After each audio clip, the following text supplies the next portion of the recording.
कदाचित् कालिन्दे तटविपिन सङ्गीतकवरो मुदा गोपीनारी वदन कमलास्वाद मधुप रमा शम्भो ब्रह्मा मरपति गणेशाचितपदो जगन्नाथ स्वामी नयन पथगामी भवतु मे। જય શ્રી જગન્નાથ મિત્રો, આપ સૌનું સ્વાગત છે શ્રી જાગૃત નાગરિક સંચાલિત community radio station radio Madhuram 90.0 એફએમના ખાસ આધ્યાત્મિક અને ભક્તિમય વિશેષ કાર્યક્રમમાં, જેમાં આપણે વાત કરીશું ભગવાન જગન્નાથજીની રથયાત્રા વિશે। દર વર્ષે એકાદશીથી શરૂ થતી આ યાત્રા એ શ્રદ્ધા, ભક્તિ અને લોક સાંસ્કૃતિક જાગૃતિનું મહામેળમાં સામેલ થવાનો અવસર આપણું સૌભાગ્ય છે। આ રથયાત્રામાં અનેક સેવા કાર્યમાં જોડાયેલા યુવાનો અને આપણા શહેરના સૌ કોઈ શ્રદ્ધાળુઓ સહભાગી બનશે।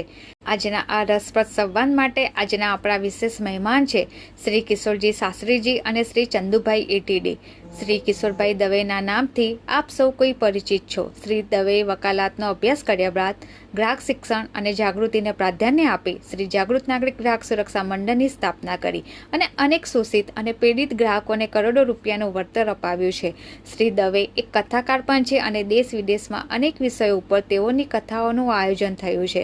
અને શ્રી ચંદુભાઈ મોદી નિવૃત્ત ચિત્ર શિક્ષક છે અને તેઓને ચિત્ર તેમજ શિક્ષણમાં સારી કામગીરી બદલ અનેક એવોર્ડ એનાયત કરાયા છે। આવો આપણે સૌ આ વિશેષ સંવાદ કાર્યક્રમને સાંભળીએ। ગુજરાતનું ગૌરવ, વૈદિક ધર્માનુરાગી માન્ય શ્રી કિશોરજી શાસ્ત્રીજી મહારાજ, પ્રવક્તા, જગતગુરુ શંકરાચાર્ય અને ધર્મ સાંસદ, બનાસકાંઠા તથા ગૌ સેવાધિષ્ઠ દક્ષિણ ભારત, કે જેઓની સાથે આજે વિશેષ મુલાકાત માટે હું આવેલો છું। સૌપ્રથમ તો હું પહેલાં એ વાત કરીશ કે હિન્દુ સંસ્કૃતિમાં જુદા જુદા તહેવારો અને ઉત્સવો આવેલા છે અને અલગ અલગ ઉત્સવો અને તહેવારોના મહિમા અલગ રીતે ઉજવવામાં આવે છે। એના સંધાને આજે ભગવાન શ્રી જગન્નાથ રથયાત્રા પણ એક અનેરો ઉત્સવ, એનો તહેવાર મનાવવામાં આવે છે। આજે હું માન્ય શ્રી કિશોરજી શાસ્ત્રીજી મહારાજ, પ્રવક્તા, એમની સાથે આજે હું થોડી વિશેષ વાતચીત કરીશ। ગુરુદેવ, પહેલાં તો જય શ્રી જગન્નાથ। જય જગન્નાથ। જય જગન્નાથ। ગુરુદેવ, આપને પ્રશ્ન પહેલા તો હું એ તમને પૂછીશ કે ભગવાન જગન્નાથ એ શું છે? સારી વાત છે કે જગન્નાથજીની રથયાત્રાના પ્રસંગે આપે આ વિષયને ઉપાડ્યો છે, એટલે પહેલા તો આપને પણ ખૂબ ખૂબ અભિનંદન।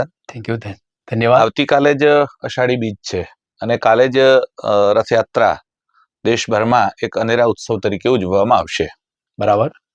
ત્યારે તમારો પ્રશ્ન વાજિબ છે કે જગન્નાથ કોણ? Who is Jagannath? હા, જગન્નાથ કોણ છે? કેમ કે આજકાલ ઠેર ઠેર દેવતાઓની પણ હાટડીઓ લાગી છે। રોજ નવા દેવતાઓ પેદા થાય છે। એવી તો કેટલી દેવીઓ દેવતાઓ છે જે મારા કરતા ઉંમરમાં નાના છે। એનો મતલબ કે હવે પેદા થયા છે। જેમ ચોમાસાનું ઘાસ ફૂટી નીકળે એમ દેવતાઓ ફૂટી નીકળે છે। જગન્નાથ કોણ છે? ભગવાન શંકરાચાર્યએ આજથી 2500 વર્ષ પૂર્વ જગન્નાથાષ્ટકમ નામનું સ્તોત્ર લખ્યું છે। અચ્છા અચ્છા। આજથી 2500 વર્ષ પહેલા। બરાબર। એના પહેલા જ શ્લોકમાં જગન્નાથ કોણ છે એનો પરિચય આપ્યો છે। એમાં ભગવાન શંકરાચાર્ય લખે છે, કદાચિત કાલિંદી તટ બિપિન સંગીત કવરો મુદા ભીરી ગોપી વદન કમલાસ્વાદ મધુપ રમા શંભો બ્રહ્મા મરપતિ ગણેશાર્ચિત પદો જગન્નાથ સ્વામી નયન પથગામી ભવતુ મે। પહેલા જ શ્લોકમાં પરિચય આપ્યો ત્યારે એવું કહ્યું કે કદાચિત કાલિંદી તટ વિપિન સંગીત કવરો, ક્યારેક કાલિંદી કહેતા યમુના નદીના કિનારે જે વાંસળી વગાડતો હતો એ જગન્નાથ છે। વાહ વાહ। એટલે યમુનાના કિનારે વાંસળી કોણ વગાડતો હતો? શ્રી કૃષ્ણ। શ્રી કૃષ્ણ। એટલે કદાચિત કાલિંદી તટ વિપિન સંગીત કવરો, જેણે એ સંગીત રેલાયું છે એ જગન્નાથ છે।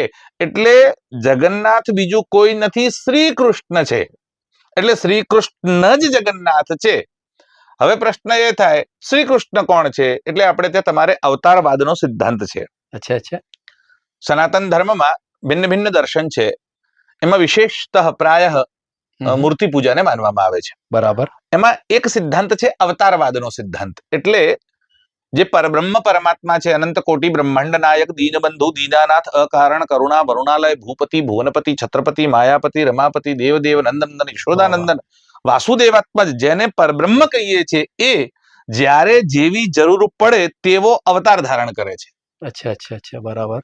એક સિદ્ધાંત લોકો જે આજકાલ વારે ઘડીએ હિન્દુ હિન્દુ જે લોકો પુકારતા હોય છે, એ એવું કહે છે કે જે ધીરે ધીરે માણસ મોટો થાય અને મોટો થાય એટલે ઉત્તમ કક્ષાએ પહોંચે એટલે એને લોકો અવતાર કહેવા માંડે છે. બરાબર બરાબર. આવું એક હિન્દુ સંસ્થાના પુસ્તકમાં એમણે મેન્શન પણ કર્યું. બરાબર. કે મોટા માણસને અવતારની શ્રેણીમાં ઘુસેડી દેવામાં આવે છે. અચ્છા અચ્છા. વસ્તુતઃ એવું નથી.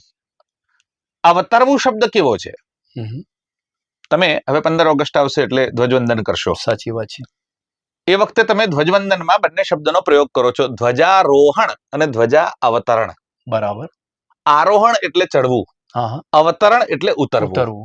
એટલે ધ્વજા ચડાવવામાં આવે ત્યારે એને કહેવાય આરોહણ, અને નીચે આવે સાંજે પાછું ઉતારવાનો હોય ત્યારે ધ્વજા અવતરણ. અવતરવું એટલે નીચેવું. બરાબર. ઉપર જવાનું નામ, એટલે માણસ મોટો થાય એટલે અવતાર ના થાય, નીચે આવે ત્યારે અવતાર થાય. અચ્છા અચ્છા અચ્છા. એટલે ગંગાજી હિમાલયમાંથી નીચે અવતરણ થાય છે.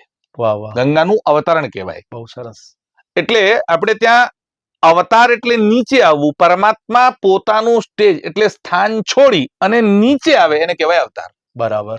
એટલે પરબ્રહ્મ પરમાત્મા, જેને વિષ્ણુ કહીએ છીએ કે નારાયણ કહીએ છીએ, એના અલગ અલગ 24 અવતારોનું વર્ણન છે. બહુ સરસ. એમાંથી મુખ્ય દશાવતાર છે.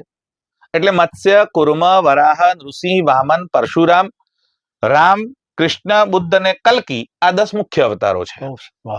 એમાં શ્રી કૃષ્ણ એ 8મો અવતાર છે. એ વિષ્ણુનો અવતાર છે.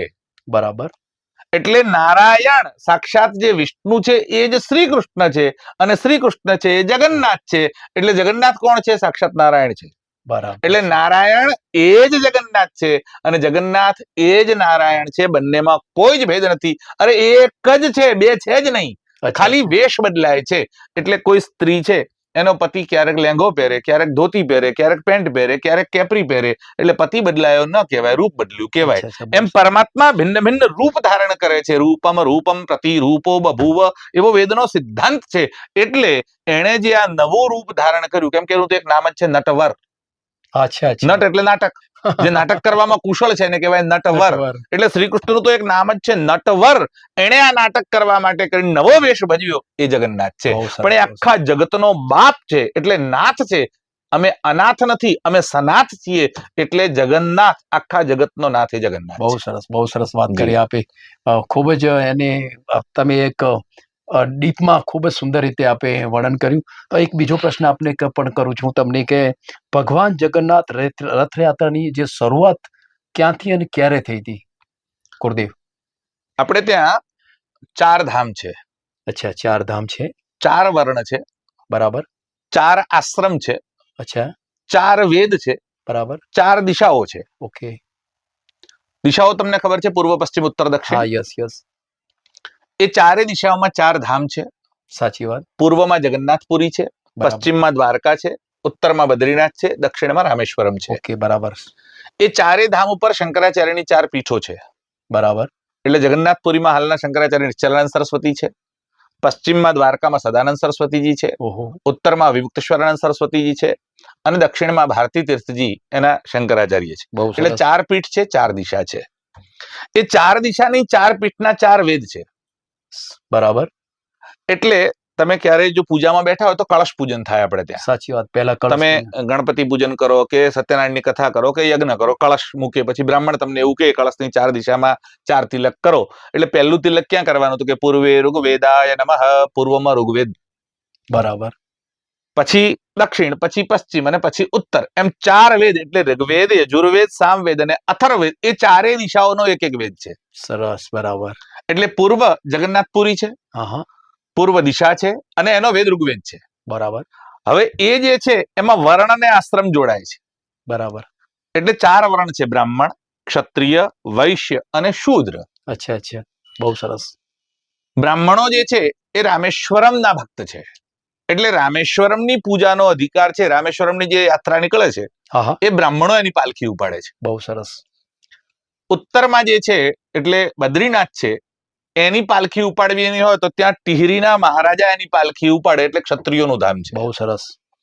આપણે ત્યાં દ્વારકા જે છે એ તો દ્વારકાનાથમાં તો બધા વૈશ્યો જ છે, એટલે પૈસાદાર લોકો દ્વારકામાં તો છે, એમનું વર્ચસ્વ છે, એટલે વૈશ્યોનું ધામ કોઈ છે તો એ દ્વારકા છે. દ્વારકા છે. પણ જે આ પૂર્વનું ધામ છે એટલે જગન્નાથપુરી છે, એની સેવા ભિલ્લ લોકો કરે છે, એટલે વાહ. શૂદ્રોનો અધિકાર છે. ખૂબ સરસ. વાહ વાહ. એટલે આપણે ત્યાં કોઈના માટે અધિકારનો ભેદ નથી, એ બધાના અલગ અલગ અધિકાર છે, પણ એમના માટે ફલચૌર્ય નથી, બધાનો અધિકાર મળે છે. તો બ્રાહ્મણો માટે રામેશ્વર, ક્ષત્રિયો માટે બદ્રીનાથ, વૈશ્યો માટે દ્વારકા અને શૂદ્રો માટે કરીને જગન્નાથપુરી છે. અત્યારે હાલ આપણે જે બેઠા છીએ આ કાળ એટલે સમયની વાત કરું છું, જેઠ સુદ પૂનમ ગઈ અને આવતીકાલે રથયાત્રા નીકળશે, હા, પણ આજે એકમ છે, એકમ. એટલે જેઠ સુદ પૂનમ થી લઈ અને આજની એકમ સુધી 15 દિવસ જગન્નાથનું મંદિર બંધ છે. અચ્છા. દર વર્ષે આ 15 દિવસ જગન્નાથનું મંદિર બંધ હોય, કોઈને દર્શન ના મળે. જગન્નાથજી એ પોતે અજ્ઞાતવાસમાં જાય, એટલે કોઈને મળતા નથી, દરવાજા બંધ થઈ જાય, ભગવાનની મૂર્તિઓ ત્યાંથી ખસી જાય અને ભગવાન અંદર જઈને વિશ્રામ કરે છે. એવું કહે છે ભગવાન માદા થયા છે અને ત્યારે એની પૂજા 15 દિવસ સુધી ભિલ્લ લોકો કરે છે. વાહ વાહ. એટલે 12 મહિના બ્રાહ્મણો કરે 350 દિવસ, પણ 15 દિવસ એ ભિલ્લ લોકો ભગવાનની પૂજા કરે, એમને ઉકાળા ચડાવે, એમને પીવડાઈ આવે. એટલે ભગવાનના ત્યાં તો બ્રાહ્મણ, ક્ષત્રિય, વૈશ્ય, શૂદ્ર એક જ છે ત્યાં. વાહ વાહ. બહુ એ સરસ. જે પ્રતીતિ છે એ તમને જગન્નાથપુરીમાં મળે છે, અચ્છા અચ્છા, ત્યાં જોવા મળે એ છે. જોવા મળે છે. આજે ભગવાનની મૂર્તિઓ બહાર આવશે. અચ્છા, આજે 15 દિવસથી બંધ હતું, આજે મંદિરમાંથી ભગવાનની બહાર મૂર્તિઓ આવશે. બહાર આવશે. મૂર્તિઓ આજે જ્યાં જગન્નાથપુરી છે ત્યાં બહાર આવશે. ત્યાં આજે આવશે. એટલે અનવસર કાળ કે છે આને. હા, આ 15 દિવસનો અનવસર કાળ છે, એ અનવસર કાળમાંથી ભગવાન બહાર આવશે ખૂબ આજે. સરસ, ખૂબ સરસ. એવી જ રીતે 4 આશ્રમ છે. હા હા. બ્રહ્મચર્ય આશ્રમ છે, માણસ 25 વર્ષનો થાય ત્યાં સુધી બ્રહ્મચારી રહેવાનું.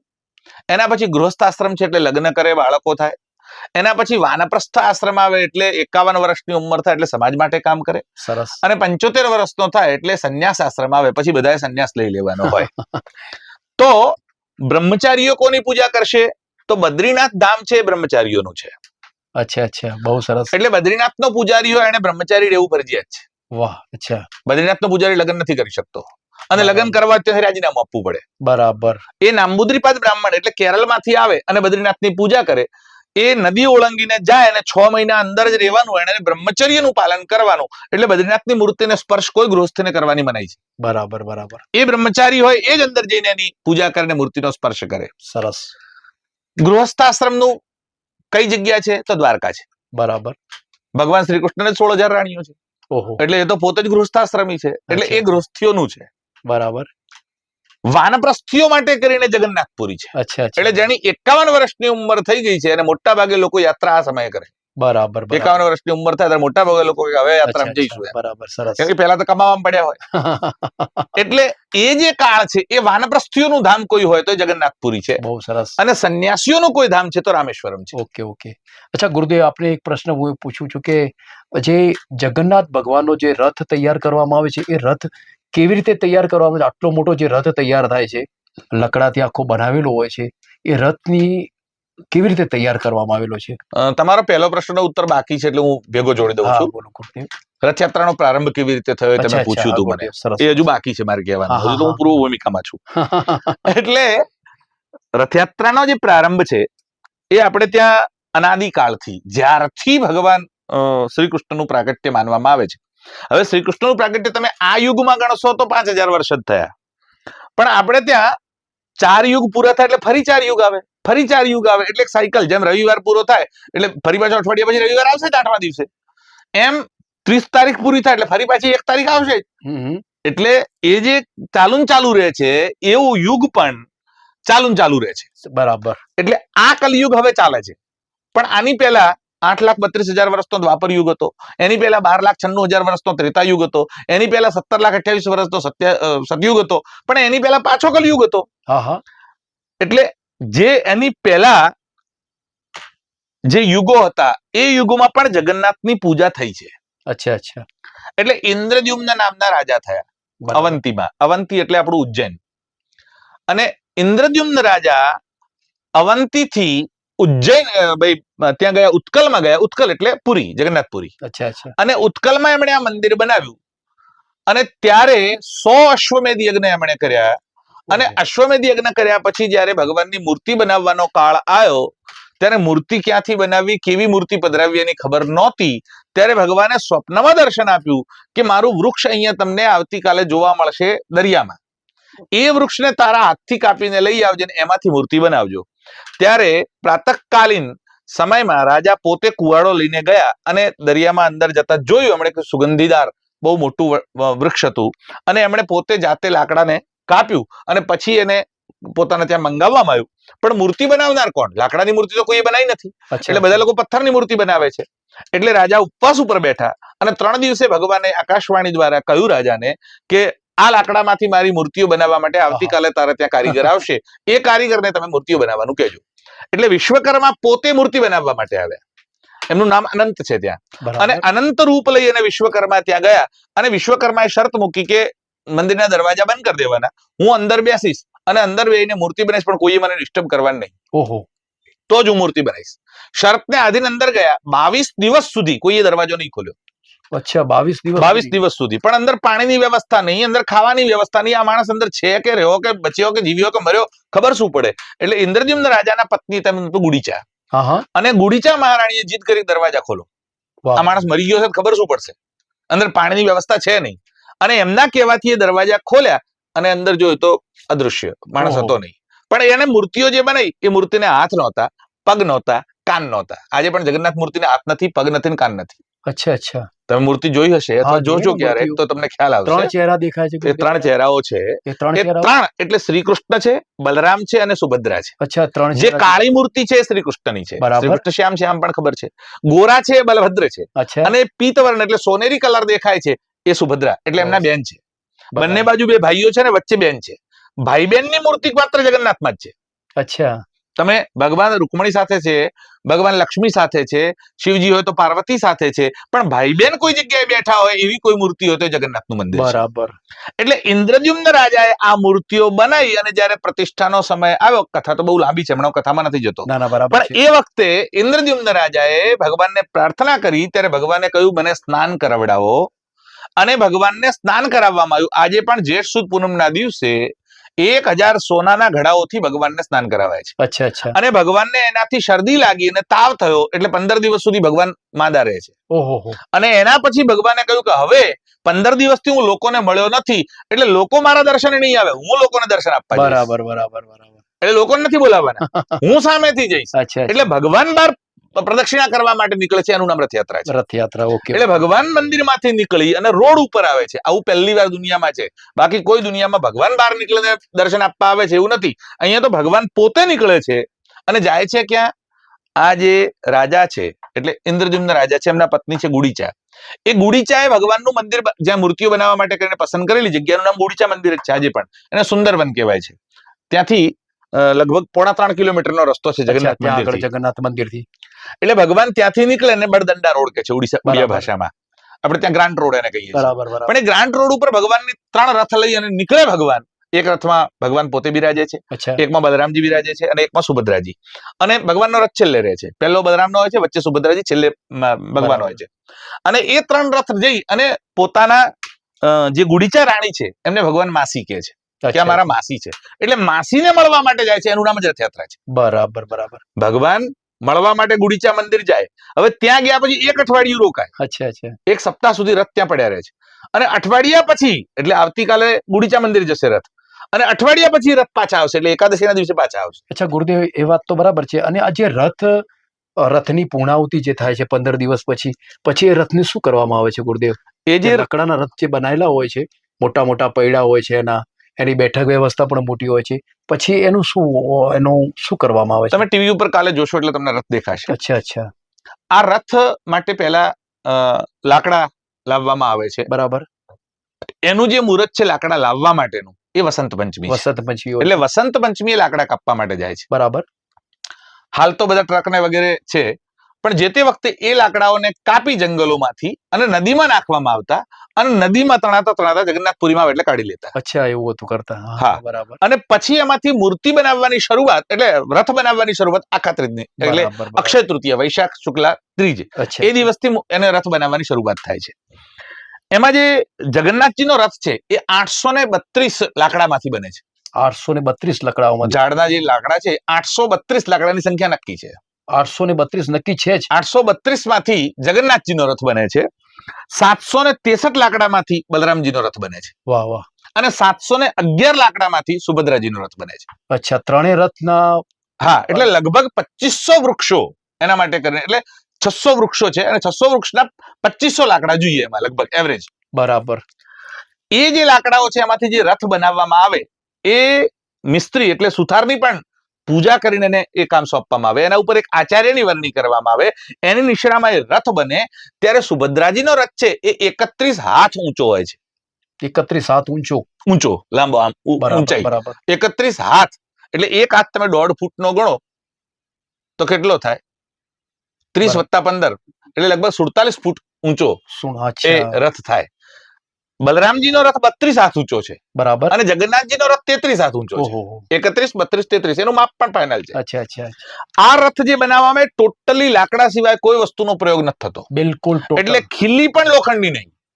એમાં પણ એમાં એ લાકડાની જ ખીલી બનીને એમાં મારવામાં આવે છે. એટલે એક પણ બીજી કોઈ ધાતુનો પ્રયોગ નહીં, માત્ર લાકડામાંથી રથ બને છે. મોટા મોટા એના પૈડા હોય છે અને લોકો ખેંચીને રથયાત્રાને હાથથી લઈ જાય છે. કોઈ ઘોડા ગાડી કે એન્જિન કે ટ્રેક્ટરથી નહીં, હાથથી ખેંચીને લઈ જવામાં આવે છે. 4 એની રસ્સો હોય છે અને 4 રસ્સીઓથી ખેંચાય છે. બહુ અચ્છા. 4 રસ્સા હોય છે એમના. પણ એ 4 રસ્સાથી જે ખેંચાય છે પહેલા લોકો પોતે જ ખેંચતા હતા, પણ અનેક લોકો પુરીમાં જાય અને જગન્નાથજીના દર્શન કરવા માટે પડાપડી કરે અને ઘણા લોકો રથની નીચે કચડાઈને મરી જતા હતા. અચ્છા અચ્છા. એટલે હમણાં ઘણા સમયથી સરકારે એવો નિર્ણય કર્યો કે 4 રસ્તાઓમાંથી બહારના જે 2 રસ્તાઓ છે એ પોલીસ અને મિલિટરીના લોકો જ ખેંચશે અને અંદરના 2 લોકો રસ્તાઓ છે એ પબ્લિકને આપવામાં આવે છે. એટલે કોઈ વચ્ચે પડે નહીં અને મરે નહીં એના માટે કરીને એક ધ્યાન રાખવામાં આવ્યું છે. પણ આ 3.5 કિલોમીટર કાપવા માટે કરીને ક્યારેક તો 2 દિવસ જતા રહે છે. એક જ દિવસમાં રથ પહોંચે છે એવું પણ નહીં. અચ્છા. અને રથ ગમે ત્યારે ગમે તે દુકાનમાં કે ઘરમાં પણ ઘૂસી જાય તો એ મકાન કે દુકાનને તોડવું પડે છે અને તોડી નાખ્યા પછી સરકાર પોતાના ખર્ચે એ મકાન બનાવી આપે છે. અચ્છા. હા, આજે પણ દર વર્ષે 2-4 દુકાન કે મકાન તૂટે છે. બરાબર. અને એ સરકાર પોતાના પૈસા એને બનાવી પણ આપે છે. આ જે જગન્નાથજીની રથયાત્રા છે, ભગવાન શ્રી કૃષ્ણ તમને ખબર છે મથુરામાં જન્મ્યા, ગોકુળમાં મોટા થયા, વૃંદાવનમાં રહ્યા, પછી દ્વારકા આવ્યા અને દ્વારકાધીશ તરીકે એમની પ્રસિદ્ધિ થઈ. એવું કહે છે કે ભગવાનની ઉંમર 112 વર્ષની જ્યારે થઈ ત્યારે ગ્રહણમાં સ્નાન કરવા માટે ભગવાન કુરુક્ષેત્ર ગયા. અચ્છા અચ્છા. કુરુક્ષેત્ર જ્યાં યુદ્ધ થયું. હા, યુદ્ધ થયું. એ વખતે ભગવાનની ઉંમર 125 વર્ષ છે જ્યારે યુદ્ધ થયું. પણ જ્યારે કુરુક્ષેત્રમાં ગયા સ્નાન કરવા માટે ત્યારે એમની ઉંમર 112 વર્ષ છે. બરાબર. અને 112 વર્ષની ઉંમરે ભગવાન જ્યારે કુરુક્ષેત્રમાં પહોંચ્યા ત્યારે લોકો કુરુક્ષેત્રમાં સેમંત પંચક છે, 5 સરોવર છે. એમાં જ્યોતિસર નામનું ખાસ મોટું સરોવર છે. એમાં સ્નાન ગ્રહણમાં કોઈ સ્નાન કરે છે તો અનંત પુણ્ય છે. અચ્છા અચ્છા.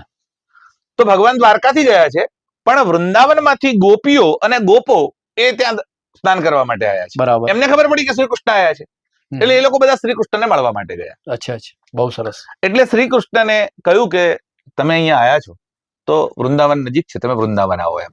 એટલે શ્રી કૃષ્ણે ના પાડી, મારે વૃંદાવન તમે બધા સમજુ છો, ભગવાન બધે હાજર જ છે, હું તમારામાં વ્યાપ્ત છું, કણ કણમાં ઈશ્વરને જુઓ. એટલે ગોપીઓ ચીડાઈ અને ગોપીઓ કીધું કે જે તારું જે જ્ઞાન છે ને તારી પાસે રાખ, અમારે તારું જ્ઞાન જોઈતું નથી, અમારે તો સાક્ષાત શ્રી કૃષ્ણ જોઈએ છે. બરાબર. એટલે રથ તૈયાર કરી અને ગોપીઓએ બળજબરીથી શ્રી કૃષ્ણને માથે ચડાયા અને જાતે ખેંચવા લાગી અને ખેંચીને જ્યાં રાધાજી રોકાયેલા હતા ત્યાં સુધી રથને લઈને ગઈ. એટલે જે ભગવાન શ્રી કૃષ્ણને રથ ઉપર ચડાઈ અને ત્યાં લઈને ગઈ એ દિવસની ઉજવણી રથયાત્રા તરીકે કરવામાં આવે છે. બહુ સરસ, બહુ સરસ. મેં ગુરુદેવ આપણે પ્રશ્ન કર્યો કે આ જ્યારે રથયાત્રા પૂર્ણ થઈ ગયા પછી જે રથનું શું કરવામાં આવે છે ગુરુદેવ? એટલે એ જે રથયાત્રાનો પ્રારંભ થયો એની મેં તમને વાત કરી કે એની પ્રતિકૃતિ રૂપે એટલે શ્રી કૃષ્ણ રાધાજીને મળવા જાય એની પ્રતિકૃતિ રૂપે આ રથયાત્રાનો પ્રારંભ થયો. હવે જે રથ છે એ રથ આવડા મોટા મોટા રથ જેમાં 600 વૃક્ષો હોય એ ઘણું મોટું લાકડું વપરાયું હોય છે. એ રથ પાછો આવે છે જ્યારે એટલે 11ના દિવસે રથ પાછો આવે ત્યારે લક્ષ્મીજી રિસાય છે. બરાબર. હા હા. લક્ષ્મીજી એમ કે છે કે મને છોડીને ક્યાં જતા રહ્યા? ઓહો. ભગવાન મને છોડીને ગયા કેમ? કેમ કે એ તો રાધાજીને મળવા ગયા છે. હા. હવે તમે તમારી પત્નીને છોડીને બીજી કોઈને મળવા જાઓ તો એને ગુસ્સો તો આવે, સ્વાભાવિક છે. એટલે લક્ષ્મીજીને છોડીને ભગવાન મળવા માટે ગયા છે. અને ભગવાન જયારે પાછા આવે એટલે લક્ષ્મીજી ત્યાં મળવા શોધતા શોધતા જાય છે કે ભગવાન છે ક્યાં, અને એ ગુડીચા મંદિર પહોંચે છે. અને લક્ષ્મીજીનો રથ ત્યાં જાય છે 11 દિવસે, અને બહાર રથ જોવે છે, શ્રી કૃષ્ણનો રથ તો અહીંયા પડ્યો છે. એટલે લક્ષ્મી જઈને એનું ટાયર તોડ નાખે છે. ઓહો. એટલે પૈડું તોડે છે. શરૂઆત તોડવાની ત્યાંથી લક્ષ્મીજીના હાથે થાય છે. અચ્છા અચ્છા અચ્છા. રથ તોડવાની તમે વાત કરી ને, રથ હા. તોડવાની શરૂઆત કોણ કરે છે? લક્ષ્મીજી કરે છે. લક્ષ્મીજી કરે છે. અને લક્ષ્મીજીને ગુસ્સો આવે છે, પોતાનો પતિ બીજે જાય છે. એ ગુસ્સામાં લક્ષ્મીજી એ રથનું પૈડું તોડે છે. પછી શ્રી કૃષ્ણ મનાવવા માટે પાછા નિજ મંદિર જાય છે. એટલે 11 દિવસે પાછો રથ ત્યાં આવે છે. એ ટાયરને રિપેર કરવામાં આવે છે. એ ભગવાનને ત્યાં લઈને આવે ત્યારે લક્ષ્મીજી પાછા ભગવાનનું સ્વાગત કરવા માટે આવે છે. પછી બંનેને મનાવવામાં આવે છે. પછી એ રસોઈ તૈયાર કરીને જમાડે છે. એ રસોઈ તૈયાર કરવા માટે કરી અને લક્ષ્મીજી એ ટાયર જે એમણે તોડ્યું હોય છે અને લાકડા લે છે અને એ સળગાઈને લક્ષ્મીજી રસોઈ બનાવે અચ્છા છે. અચ્છા. એટલે પરંપરા એવી છે કે ત્યાં 857 ચૂલા છે બરાબર. જગન્નાથપુરીમાં. 857 એક એકરમાં રસોડું છે, એક એકરમાં. બરાબર. અને એમાં 857 ચૂલા છે અને લાકડાથી જ રસોઈ બને છે. અને એ ચૂલા ઉપર 7 દેગડી આમ મૂકવામાં આવે છે. એમાં ઉપરની દેગડીનો ભાત પહેલા તૈયાર થાય છે, પછી નીચેના થાય છે. બહુ સરસ. હા હા. એટલે એ જે અદ્ભુત રસોઈ છે, એ રસોઈના કામમાં લાકડાનો જ ઉપયોગ થાય છે. ક્યારે ગેસ ને ઇલેક્ટ્રિસિટી નથી અંદર. બરાબર. ગેસ પણ વાપરવામાં નથી આવતો. એ લાકડા રથના લાકડા જ 12 મહિના સુધી ચાલે છે. અચ્છા અચ્છા. બરાબર. એટલે જે રથમાં વપરાયા હોય એ રથને તોડી અને એ લાકડામાંથી ભગવાનની રસોઈ તૈયાર થાય છે. એટલે વર્ષ પૂરું થવા આવે ત્યારે લાકડા ખતમ થઈ જાય છે. અચ્છા અચ્છા. અને પાછું અષાઢી બીજનો નવી રથયાત્રા આવે એટલે ફરી પાછા લાકડાનો સંગ્રહ થઈ જાય છે. બહુ સરસ. બહુ સરસ મજાની. આ તો લાકડાની વાત છે. આવી ભગવાનની મૂર્તિની પણ વાત છે. પછી આગળ આપણે વાત કરીએ જે તમે પૂછતા ગુરુદેવ, હતા. એક વાત હું ખાસ વિશેષ વાત એવી કહેવા માંગુ છું કે ત્યાંનું ધજાનું ખૂબ મહત્વ છે. જે જગન્નાથ જ્યાં મંદિર છે, જગન્નાથ ભગવાનનું મંદિર, એ ધજાનું મહત્વ પણ ખૂબ જ છે મારા ખ્યાલથી. આપણે ત્યાં માત્ર જગન્નાથમાં નહીં, ધજાનું મહત્વ દરેક જગ્યાએ છે. અચ્છા. દ્વારકાધીશમાં જાઓ તો પણ ધજા ચડાવવાનું મહત્વ છે. 52 ગજની ધજા દ્વારકાધીશની છે. બરાબર. તમે જે લોકોને મંદિરમાં પ્રવેશ ન હોય, દાખલા તરીકે દર્શન કરવા માટે ગયા અને કોઈ સ્ત્રી છે માસિક ધર્મમાં આવે છે, રજસ્વલા થઈ જાય છે, એટલે એને મંદિરનો પ્રવેશ નહીં મળે. અચ્છા અચ્છા. હવે એ મંદિરમાં નહીં જાય તો એને શું પુણ્ય નહીં મળે? તો ધજાનું દર્શન કરો એટલે પરમાત્માનું દર્શન કરવાનું સાક્ષાત ફળ છે. બરાબર. એટલે દરેક જગ્યાએ ધજાના દર્શનનું મહત્વ છે. દરેક જગ્યાએ જેટલું મહત્વ, તમે અંબાજીમાં ભાદરવી પૂનમે જાઓ તો બધા લોકો, આટલા લાખો લોકો જાય, બધાને અંબાજીના મંદિરમાં પ્રવેશ ક્યાંથી મળશે? એટલે જે ધજા જોઈ લે એને માતાજીના દર્શનનું પુણ્ય પ્રાપ્ત થાય છે. બરાબર. ધજાનું મહત્વ આ છે. ધજાનું મહત્વ બધી જ જગ્યાએ છે. જેમ તમારી શિખા હોય છે, આપણે ત્યાં હિન્દુ ધર્મમાં શિખા હોય છે, એ શિખા એ મંદિરના શિખા એ ધ્વજ છે. બરાબર. એટલે ધજાનું મહત્વ. એટલે ધજાનું મહત્વ છે. અચ્છા ગુરુદેવ, એક વિશેષ વાત એ પણ આપને કહેવા માંગીશ કે ડીસા ભગવાન જગન્નાથ રથયાત્રાની શરૂઆત કોની અને ક્યારે થયેલી? આપની જાણકારી માટે ડીસામાં 27 વર્ષ પહેલા, આવતીકાલે એના 27 વર્ષ થાય છે. અને 27 વર્ષ પહેલા 5-7 લોકો, એમાં ગંગારામભાઈ પોપટ, આથીભાઈ વાઘેલા, દશરથ રાજગોર, નિલેશ પરમાર, અમે બધા 10 લોકો હતા. અને અમે લોકોએ જ આ રથયાત્રાની શરૂઆત કરેલી. હું તો નવો આ ફિલ્ડમાં હતો એટલે ડીસામાં આવવાનું પણ મારું નવું થયેલું. અચ્છા અચ્છા. અને 17-18 વર્ષની ઉંમર હતી. બહુ મોજ મસ્તીથી અમે લોકો તો પેલા કોલેજમાં ભણતા હતા. બરાબર. પણ એક લારીમાં લઈને અમે યાત્રા કાઢેલી અને લારીમાં જે યાત્રા કાઢી એટલે શરૂઆત ત્યારે અને પોલીસે ધરપકડ કરી. ઓહો. અને એ ધરપકડમાં છોડાવવામાં ગંગારામભાઈ પોપટે બહુ મોટો ફાળો આપેલો અને બધા લોકોને એમાંથી છોડાયા પણ હતા. અમને લોકોને અમરીશ જોશી અમારી સાથે હતો. બધા ઘણા લોકો હતા. પણ એ શરૂઆત અમે લોકોએ કરેલી. પણ વાત એવી છે કે એ શરૂઆત થયા પછી એમાં ધીરે ધીરે પોલિટિક્સનો વિષય પણ આવ્યો. આખી વાતો બધી બદલાતી ગઈ. આજની સ્થિતિમાં જગન્નાથની મૂળ પરંપરા એવી છે કે રથયાત્રા અષાઢી બીજે નીકળે. બરાબર. પહેલા 15 દિવસ ભગવાનના દર્શન બંધ હોય છે. હમણાં આપણે વાત કરી. અચ્છા અચ્છા અચ્છા. અને 11 પાછા આવે છે. બરાબર. એટલે એમનું મોસાળમાં ગયા પછી, એટલે માસીના ઘરે થાય છે, એ ક્યારે થાય? અષાઢી બીજ પછી થાય. બરાબર બરાબર. એની પહેલા તો થાય નહીં. ડીસાના લોકોએ ઉલટી પરંપરા કરી નાખી. એટલે 15 દિવસ જયારે ભગવાન નથી મળતા ત્યારે એમનું મોસાળું કરે છે. અચ્છા. એટલે ડીસાની પરંપરા ઊંધી છે. હવે ડીસા ભગવાન અત્યારે એમને પહેલાથી કાઢી નાખ્યા ભગવાનને. એટલે એ 15 દિવસ પહેલા ભગવાનને મોકલી દીધા ત્યાં કચ્છી કોલોનીમાં, અને ગઈકાલે પાછા ભગવાનને લઈ આવ્યા. બરાબર. અને હવે આજે એ તૈયારી કરશે ને આવતીકાલે રથયાત્રા કાઢશે. એટલે મૂળ પરંપરા કરતા ઊંધી પરંપરા ડીસામાં ડેવલપ થઈ છે. એટલે ખરેખર આ ન થવું જોઈએ. ભગવાન 15 દિવસ દર્શન બંધ છે ત્યારે આ લોકો 15 દિવસ ભગવાનને જાહેરમાં મૂકે છે, અને જયારે ભગવાન પાછા આવવાના છે ત્યારે ભગવાનને લઈને બહાર નીકળે છે. એટલે આ એક ઉલટી પરંપરા પણ ડેવલપ થઈ છે. જે કઈ કરે છે જગન્નાથજીના નામથી કરે છે તો બહુ સારી વાત છે ને થઈ રહ્યું છે, એટલી વાત બરાબર છે. પણ આ પરંપરાઓ ઉલટી પરંપરા કરવા કરતા મૂળ પરંપરાને જાણીને કરવામાં આવે. અહીંયા પણ અમદાવાદમાં પણ રથયાત્રા નીકળે છે. કદાચ આખા ભારતમાં બીજા નંબરની રથયાત્રા જગન્નાથપુરી પછી અમદાવાદની છે. પણ અમદાવાદમાં કાલે રથયાત્રા નીકળશે, સરસપુરમાં જશે, સરસપુરમાં મામેરું કાલ થશે. અચ્છા, ડીસામાં મામેરું પરમ દિવસે થઈ ગયું, હા, ગઈકાલે નહીં પરમ દિવસે પતી ગયું. બરાબર. એટલે એવું કેવી રીતે થઈ શકે? હજુ મૂર્તિ બહાર જ નથી નીકળી. ભગવાન જયારે માંદા પડેલા છે અને એમને કાઢા પાવવાના ચાલુ છે ત્યારે એ લોકો મામેરું કરી દે છે. એટલે આ ઉલટી પરંપરાઓ જે છે એ પણ ન થવી જોઈએ અને યોગ્ય પરંપરાઓ ઉપર પાછું ફરીથી ટ્રેક બદલીને લઈ આવવી જોઈએ. એ મુખ્ય વસ્તુ છે. પણ ડીસામાં એક સરસ રથયાત્રાનો કાર્યક્રમ થઈ રહ્યો છે, આનંદની વાત છે. હા, બહુ સરસ મજાનો બધા શું કહેવાય પરિવારના મિત્રો બિલકુલ, સાથે બિલકુલ, ખૂબ જ બિલકુલ. સુંદર મજાનો ખૂબ જ અત્યારે પણ પૂરજોશની અંદર ખૂબ જ સારી એવી તૈયારીઓ થઈ રહી છે અત્યારે જી હાલ જી બી. જી જી જી જી. ડીસાને આખે પૂરેપૂરું એને શણગારવામાં પણ આવ્યું છે અને દરેક જાહેર માર્ગો હાથી પર ઘોડા ઝાંખીઓ કરવામાં આવશે, હા. પ્રસાદ વહેંચવામાં આવશે, હા, ઠેર ઠેર લોકો સ્વાગત કરશે, આરતીઓ ઉતારશે. બહુ સરસ ડીસાનો કાર્યક્રમ બહુ ફાઇન થાય છે. હું તો પ્રત્યક્ષ એમાં છેલ્લા 27 વર્ષથી સંકળાયેલો છું. બરાબર સમિતિના માર્ગદર્શક તરીકે આજે પણ હું એમાં છું. બરાબર એટલે એ કાર્યક્રમ બહુ સરસ રીતે થઈ રહ્યો છે. બરાબર. ગુરુદેવ, એક વિશેષ આજના તબક્કે હું આપને એક ખાસ એવી વાત કરીશ કે આજના વૈજ્ઞાનિક યુગની અંદર જગન્નાથ ભગવાનની જે રથયાત્રા નીકળે છે એની સાથે સાથે આજના સમાજને તમે શું સંદેશો આપવા માંગો છો? હંમેશા સમાજ વિજ્ઞાનથી ચાલતો નથી. બરાબર. વિજ્ઞાનનું લિમિટેશન છે. એટલે વિજ્ઞાન પદાર્થના જ્ઞાનને તમે વિજ્ઞાન કહો છો. અચ્છા અચ્છા. એટલે વિજ્ઞાન તમને સુખ આપી શકે, સુવિધા આપી શકે. વિજ્ઞાન નૈતિક મૂલ્યો સ્થાપિત કરી શકતું નથી. બરાબર. એટલે કોઈ માણસ ચોર છે, બળાત્કારી છે, વ્યભિચારી છે, નાલાયક છે, હરામી છે, કયું ઇન્જેક્શન આપશો તે સુધરી જશે? અચ્છા અચ્છા. એવું ખરું કોઈ ઇન્જેક્શન ના, એવું કોઈ કે આ કેમિકલ આપો અને આના 5 ડોઝ આપો એટલે કાલથી એ ચોરી નહીં કરે? એવું ના થાય. એટલે વિજ્ઞાનની સીમા છે. એટલે હંમેશા નૈતિક મૂલ્યોની સ્થાપના કરવી હોય તો ધર્મ જ જોઈએ. ધર્મ જ તમને શીખવાડશે કે નીતિ શું છે. વિજ્ઞાન ક્યારેય નથી કહેતું મા બાપને પગે લાગો. અચ્છા. વિજ્ઞાન ક્યારેય નહીં કે મંદિરમાં જાઓ. વિજ્ઞાન ક્યારેય નહીં કહી શકે દારૂ નહીં પીવાનો. વિજ્ઞાન ક્યારેય નહીં કે ગૌ માંસ ના ખવાય. એ વિજ્ઞાનનો વિષય જ નથી. એટલે નૈતિક મૂલ્યો શીખવા હોય તો ક્યાં જવાનું? એટલે ધર્મ પાસે જવું પડે છે. આપણે ત્યાં 3 મોટા નામ છે વિજ્ઞાનમાં. તમે ભણ્યા છો ડાર્વિનનો ઉત્ક્રાંતિવાદ.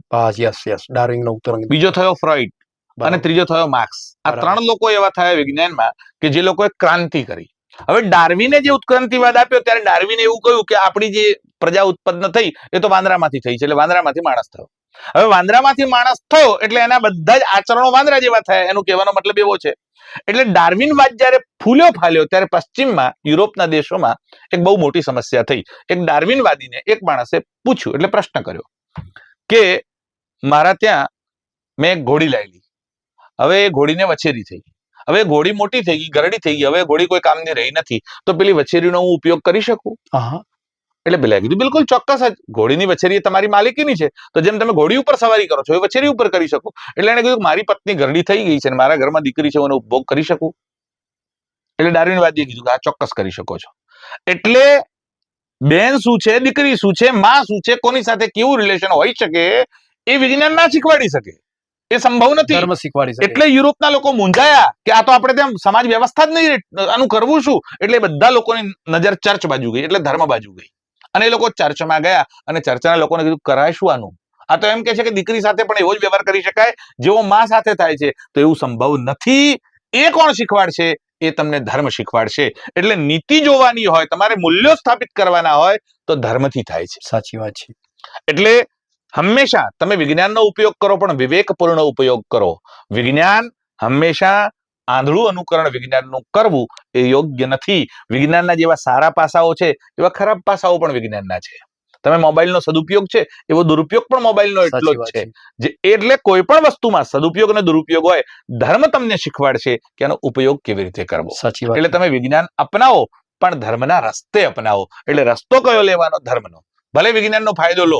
તમે પેન્ટ પહેરશો એનાથી કરી સમાજ લૂંટાઈ જવાનો નથી, પણ એ પેન્ટ પહેર્યા પછી તમારા મનમાં એવો વિચાર આવે કે આ ગુરુ છે, આ સંન્યાસી છે, આ મા બાપ છે, આ વૃદ્ધ છે, આ વડીલ છે, તો તમે ધર્મના રસ્તે છો. સાચી વાત. બહુ સરસ મજાની વાતો કરી આજે આપે. જી. તમારી સાથે ઘણી બધી આજે ભગવાન જગન્નાથ જે રથયાત્રા હતી એના વિશે આપે બહુ ખૂબ જ સુંદર અને દ્રષ્ટાંત સાથે આપણે આપની ખૂબ સુંદર જાણ માટે વાતો- કહું, અમે જગન્નાથજી ઉપર 7 દિવસની કથા જગન્નાથપુરીમાં જ કરેલી, અચ્છા અને અચ્છા 1 વાર ની 3 વાર કરી અમે.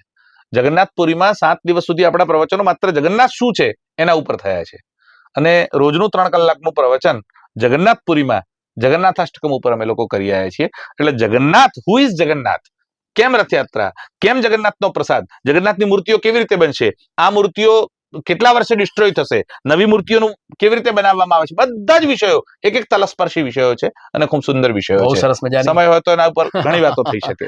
ખૂબ જ સુંદર મજાની વાતો કરી.